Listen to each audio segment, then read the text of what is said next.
Cerita dibuka dengan memperlihatkan seorang pria bernama Minato. Ketika itu dia sedang berada di kantornya. Lalu datang seorang wanita yang bertanya kepada Minato kenapa dia terlihat sangat sedih. Ternyata alasannya Minato sampai sekarang masih belum bisa melupakan cinta pertamanya. MD で何聴いてたの？昔作った曲。港の初恋の曲か。Kemudian cerita pun beralih ke beberapa tahun sebelumnya saat Minato masih duduk di bangku SMA. Saat di SMA, hidup Minato cukup berat. Semenjak ayahnya tak ada, Minato jadi harus menanggung hidup sang ibu yang sedang sakit keras. Dan karena hal itulah, Minato jadi pemuda yang pemurung dan sering membolos sekolah. Ia seperti tak punya mimpi atau tujuan hidup. Beruntung ada musik yang bisa menghiburnya. Namun karena himpitan hidupnya terlalu terjal, musik hanyalah alat untuk menopangnya saja, tidak lebih. Karena sampai hari ini, Minato hanya sekedar menjalani hidup, bukan hidup untuk mengejar sebuah mimpi. Setiap hari adalah hari yang monoton dan biasa saja untuk Minato. Sekolah tak lagi menjadi prioritas dan rutinitasnya sehari-hari hanyalah pergi ke rumah sakit. Tapi hari ini ibunya dikabarkan semakin kritis sehingga membuat Minato harus segera menjenguk ibunya. Saat terburu-buru di rumah sakit, secara tak sengaja dia bertabrakan dengan seorang wanita. Ada rasa yang berbeda saat melihat wanita itu, tetapi karena ibunya sedang tidak baik-baik saja, Minato pun langsung meninggalkan wanita itu.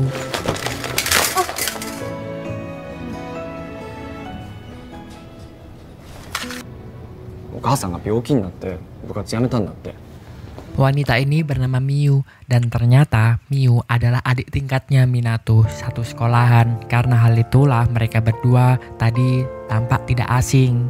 Miu adalah wanita biasa di sekolahnya, tetapi dia mempunyai selera musik yang bagus dan dia sama juga mendengarkan musik layaknya seperti Minato. Selain itu, kita dikenalkan juga sahabatnya Miu, yaitu Ryusei. Sedari kecil mereka selalu dekat sampai sekarang, layaknya sahabat yang tak bisa dipisahkan. Meskipun begitu, sebenarnya Ryusei mempunyai perasaan yang lebih dari sahabat kepada Miu. Tetapi karena Ryusei takut untuk mengungkapkan perasaannya, karena itulah dia memilih untuk mencintai dalam diam. イケメンで成績優秀。ミウ知らんば？お父さんも事故で亡くしてて、港先輩が一人で看病してるらしいよ。 Keesokan harinya, Miu mencoba mencari Minato karena ternyata kemarin saat bertabrakan ada barang mereka yang tertukar. Tapi sayangnya hari itu Minato tidak masuk sekolah. Mau tidak mau, Miu harus menunda niatnya. Sampai sepulang sekolah, Miu bertemu dengan Ryusei. Ryusei di situ memberitahu informasi yang cukup menyedihkan. Dan sesuai informasi itulah, Miu akhirnya bisa menemukan Minato yang sedang berduka. Ya, dari Ryusei, Miu baru tahu bahwa kemarin adalah hari terakhir Minato bersama dengan sang ibu. Ibu Minato telah meninggal dunia. Tentu, Miu yang belum terlalu kenal dengan Minato di sana, awalnya mereka berdua kikuk karena Minato orangnya juga introvert sehingga mereka menjadi awkward. Namun, Miu akhirnya langsung memberikan sebuah kaset dan itulah barang yang ingin Miu kembalikan. Minato sebenarnya bingung karena tak merasa kehilangan apapun. Sampai akhirnya dia sadar kalau judul lagu kesukaan mereka ternyata sama. この MD、この間病院でぶつかった時に落としました。同じですね。 Dari momen itulah perlahan Minato merasa bahwa Miu berbeda dengan wanita lainnya. Iya, Minato menemukan seseorang yang begitu menyukai musik. Karena hal itulah Minato juga merasa bahwa Miu seperti bisa mengerti apa isi pikirannya melalui setiap lagu kesukaan mereka. Meski berawal dari ketidaksengajaan, kedekatan Minato dan Miu perlahan mulai terjalin. Walaupun tak pernah bicara empat mata, batin mereka sudah saling terhubung melalui lagu yang mereka dengarkan setiap hari. Berkat kehadiran Miu, musik bagi Minato sekarang bukan lagi sekedar melodi, melainkan nyawa hidupnya sendiri. Kemudian, setelah bertukar playlist lebih dari sebulan, Minato akhirnya memberanikan diri untuk mengajak Miu mengobrol lebih dekat. Minato mengucapkan terima kasih karena Miu dirinya sekarang bisa kembali menemukan mimpinya lagi di musik.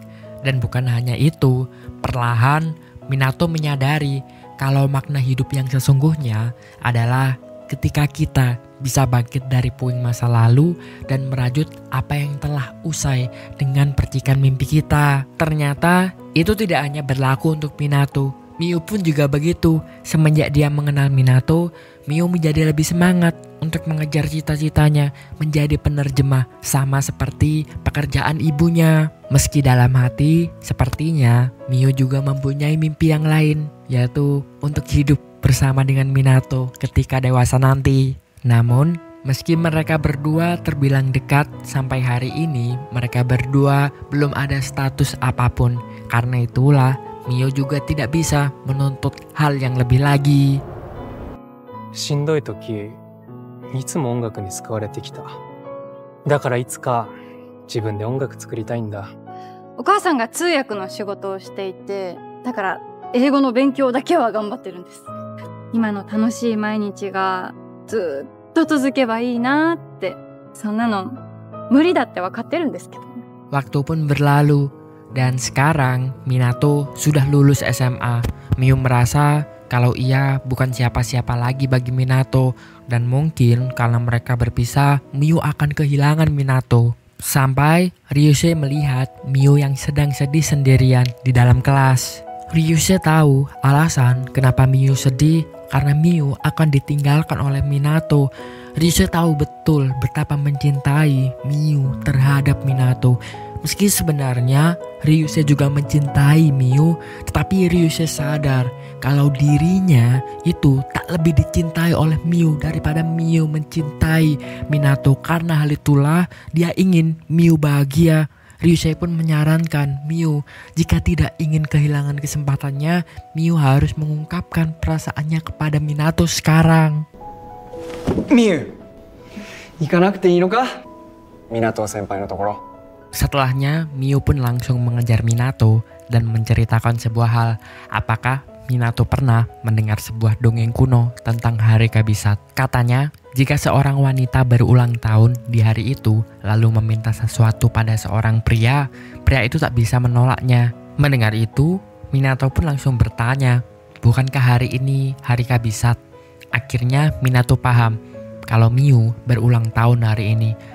Baiklah kalau begitu Miu, katakan apapun permintaanmu, maka akan aku kabulkan. Saking senangnya mendengar itu, Miu pun tanpa sadar, keceplosan. Dia mengatakan kalau dia menyukai Minato. Karena malu, awalnya Miu meminta untuk melupakan perkataan Miu tadi. Tetapi ternyata semesta seperti mendengar doa dari Miu. Karena Minato juga mempunyai perasaan yang sama kepada Miu. Dan di situ Minato pun akhirnya mulai mengikat komitmen, dan itu bukan untuk hari ini saja, tapi untuk selamanya. 好きです。付き合ってください。嘘。やっぱり今の話断っていいので。断りたくない。付き合ってくれん。 Singkat cerita, hari itu Minato sudah memutuskan dan bisa untuk kuliah di Tokyo. Satu mimpi yang takkan pernah terwujud kalau ia tak pernah berjumpa dengan Miu. Meskipun Minato masih belum tahu seperti apa hidupnya di sana, tapi Minato yakin kalau dia pasti bisa meraih mimpinya untuk hidup di dunia musik. Terharu dengan alasan Minato, Miu pun akhirnya berjanji kalau setelah lulus SMA, dia akan menyusul Minato juga untuk berkuliah di Tokyo. Meskipun berat, namun Miu hanya bisa mendukungnya dan percaya Minato pasti berhasil untuk mewujudkan mimpinya. 港先輩、私高校卒業したら東京に行きます。待ってるよ、みゆ。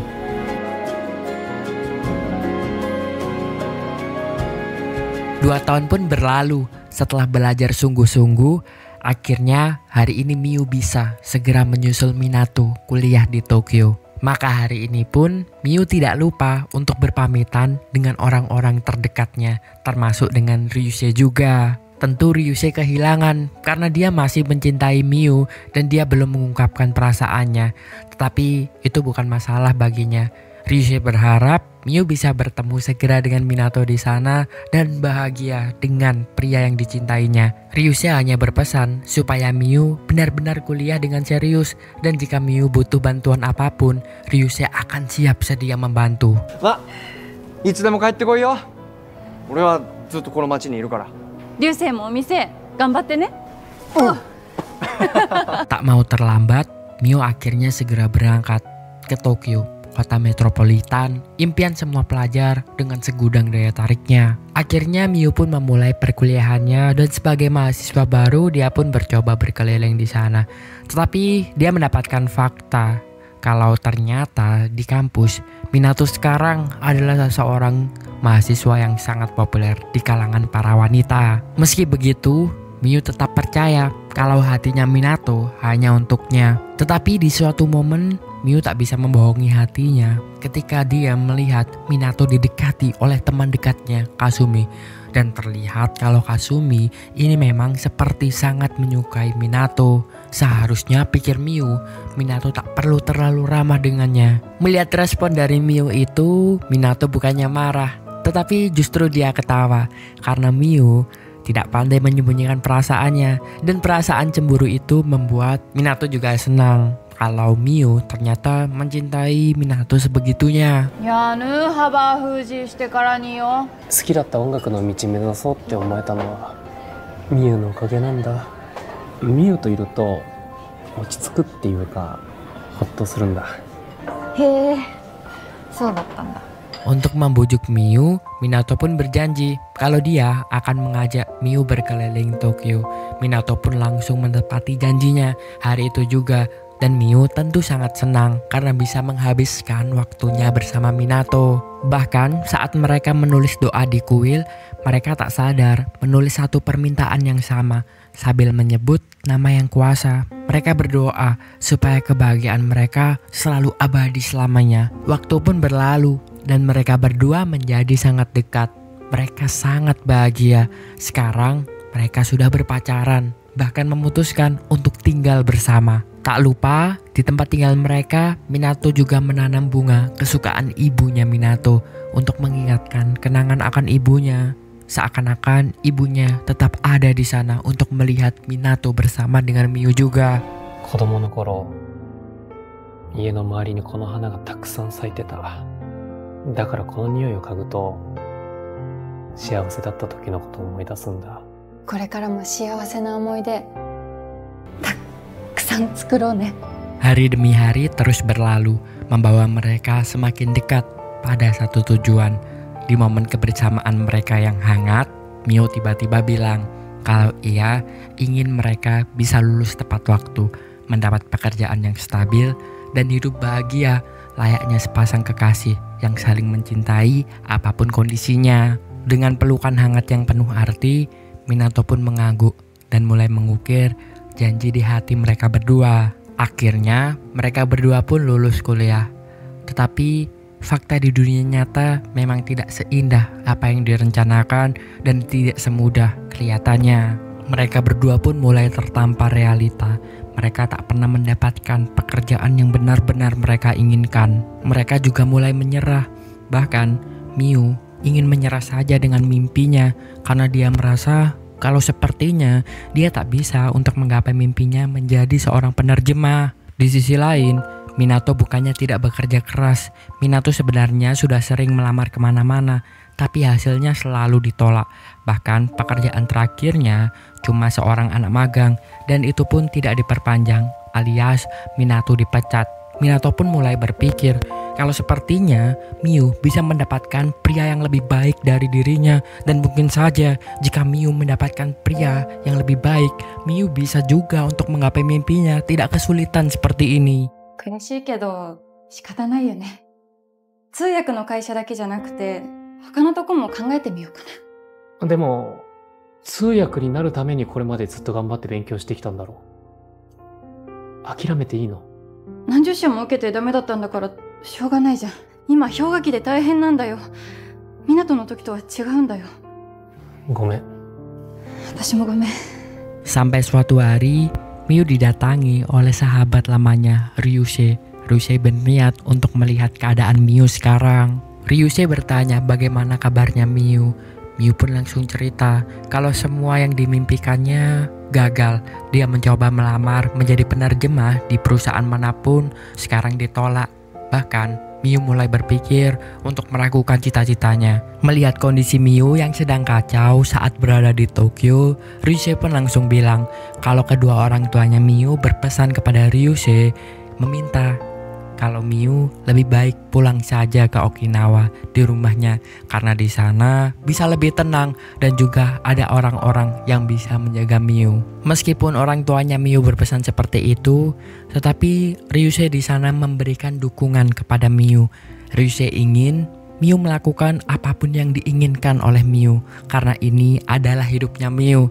Dan apabila Miu membutuhkan bantuannya Ryusei, Miu tidak perlu sungkan-sungkan untuk meminta bantuan saja karena Ryusei pasti akan membantunya. 本当は大学卒業したらミユに沖縄に戻ってきてほしいわけよ。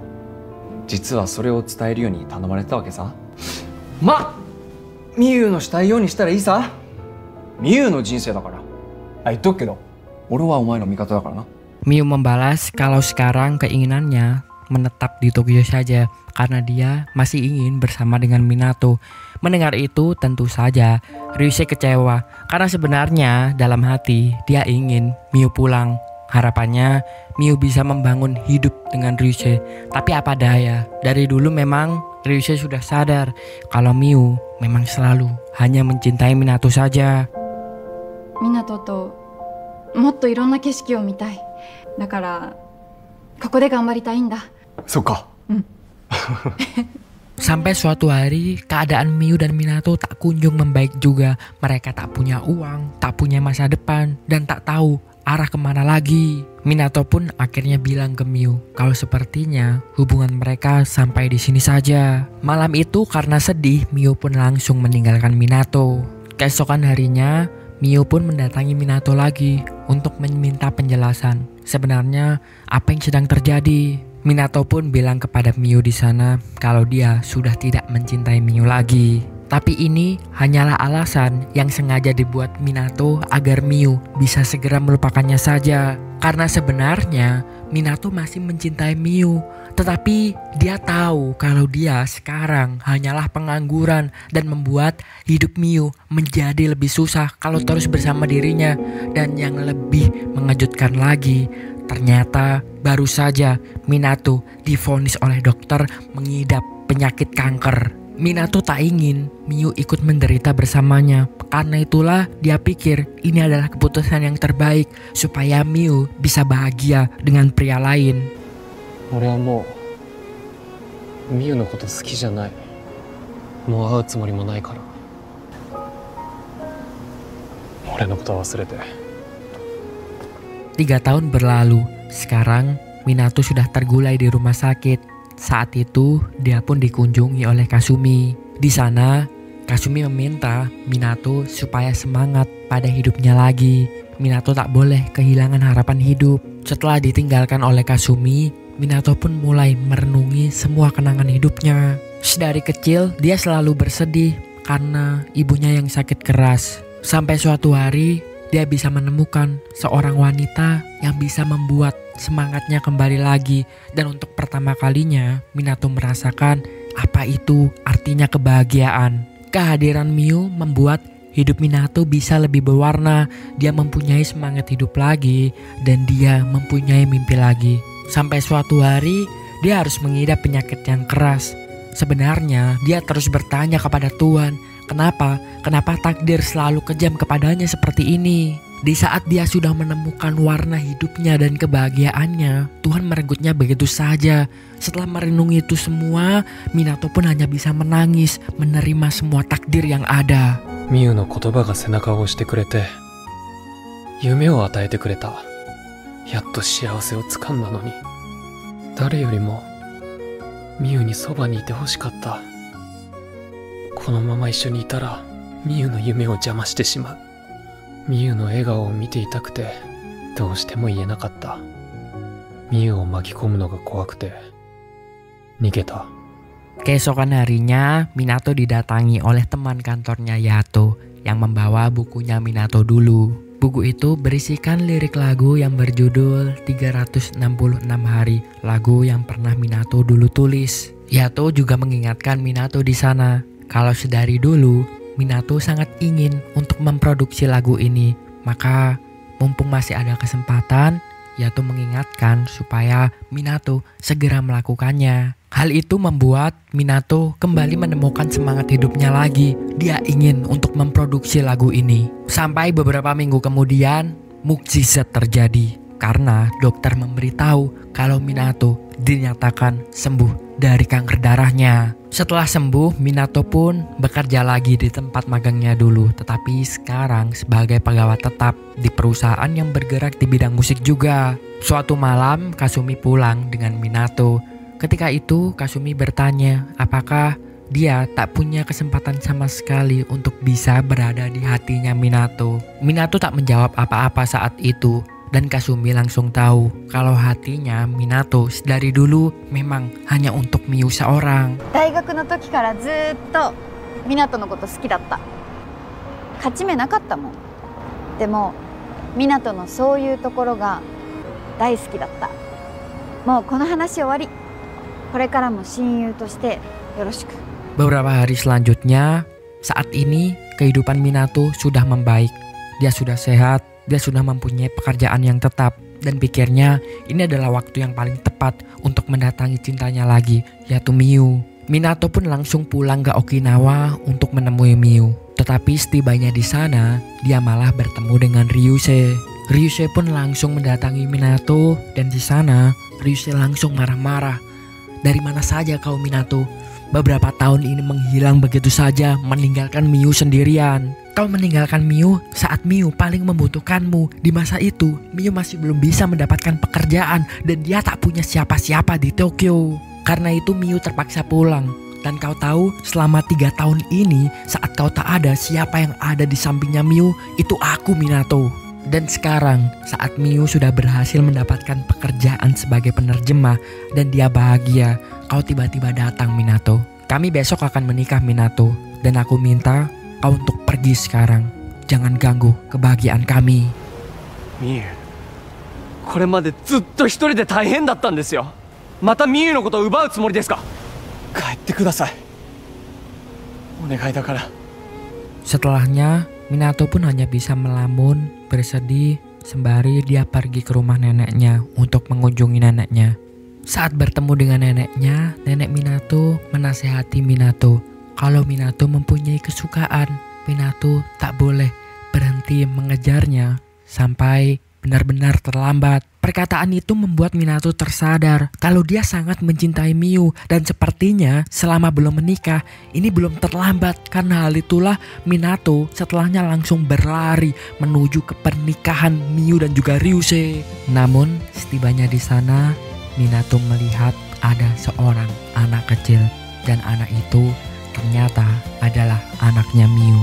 Anak itu melihat Minato dan Minato di sana hanya berkaca-kaca sambil tersenyum.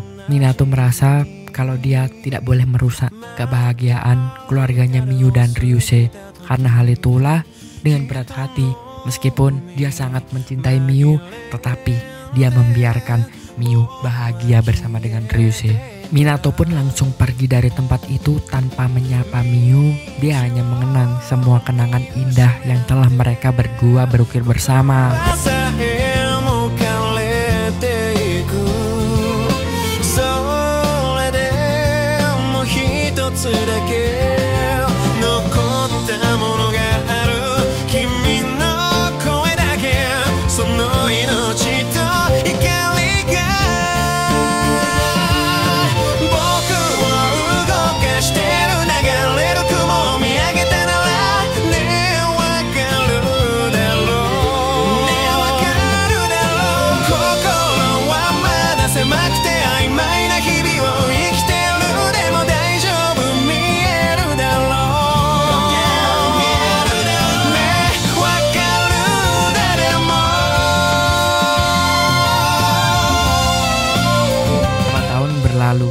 Sekarang kehidupan Minato semakin jauh berbeda.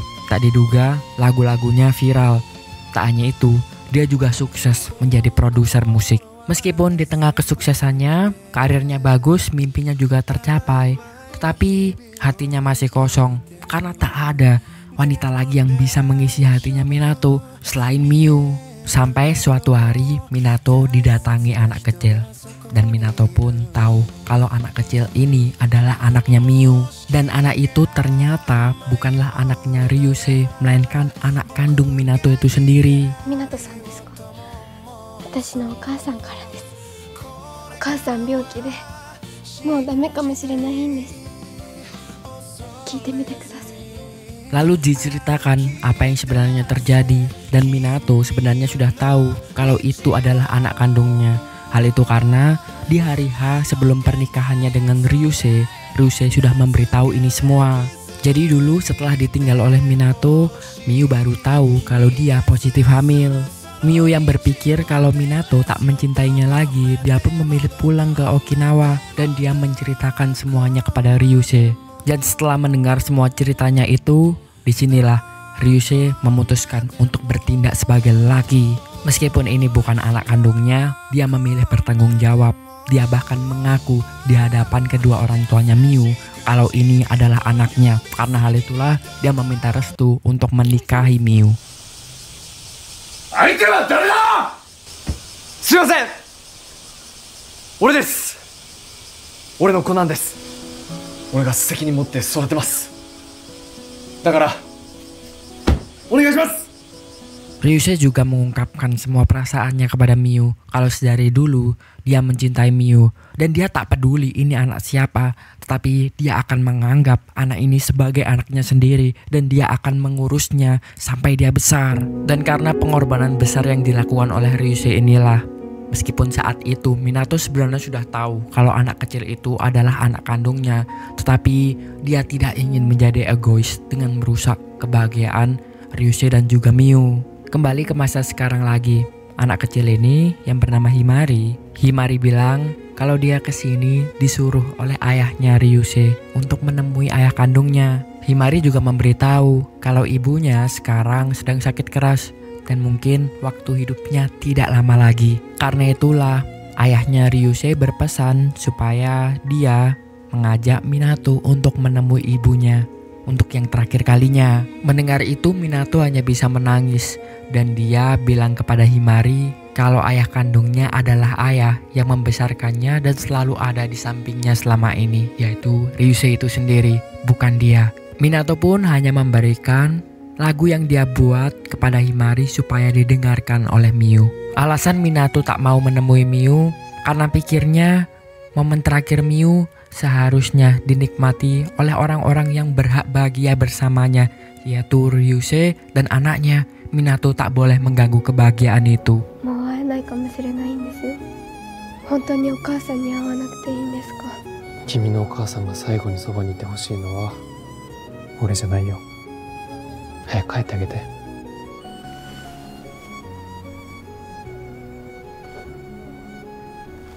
Beralih ke Ryusei dan Miu, di situ Ryusei meminta maaf karena tidak memberitahu Miu ketika H-1 pernikahan dulu dia mengusir Minato supaya tidak bertemu dengan Miu. Dan inilah ternyata alasannya kenapa Ryusei meminta Himari untuk menemui Minato, karena dia merasa bersalah dulu tidak menemukan Minato dengan Miu. Tapi di sana Miu malah menggenggam tangannya Ryusei dan di sana dia berterima kasih kepada Ryusei karena selalu ada di sampingnya Miu ketika Miu sedang membutuhkannya dan dalam fase terendahnya. Dia juga berterima kasih karena Ryusei sudah mau menjadi ayahnya Himari dan Himari akan selalu menjadi anaknya Ryusei. 怖かったわけ。ミユとヒマリを失うのが怖かった。流星が謝ることなんか一つもないよ。そばにいてくれてありがとう。ひまりのお父さんになってくれて、私たちの家族になってくれて、本当にありがとう。 Di akhir film, Himari pun memberikan lagu yang telah diberikan Minato untuk didengarkan Miu. Setelah mendengarkan lagunya, Miu pun saat itu meninggal dunia. Itulah ending dari film ini. Terima kasih sudah menonton. Jangan lupa saksikan konten selanjutnya.